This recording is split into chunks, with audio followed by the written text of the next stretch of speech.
hanging on to, and finally he hits it so many times it knocks the hog out. And then they take a knife and they cut its throat, and now it's laying there.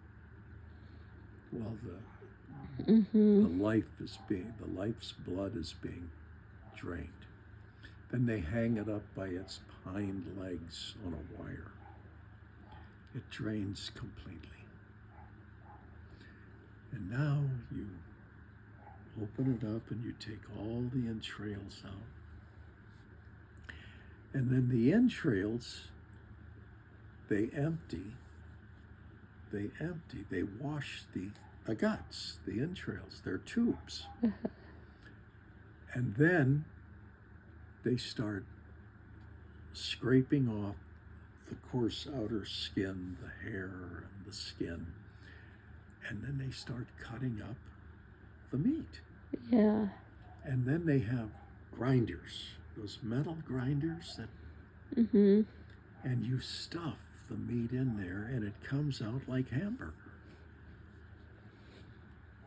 And then you take that hamburger and you push it in the cleaned out tubes of gut.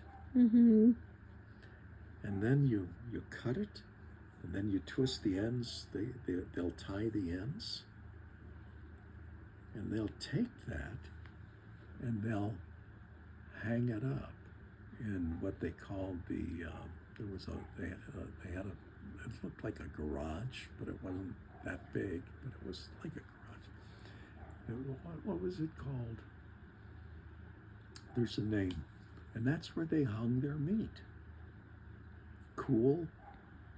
And then you would eventually, when you wanted to, there wasn't any refrigeration. And then you would take these tubes and then you'd take them into the house whenever, a month or two later, whenever. Throw them into a pot or in a skillet, and that was food. And they were very good at it.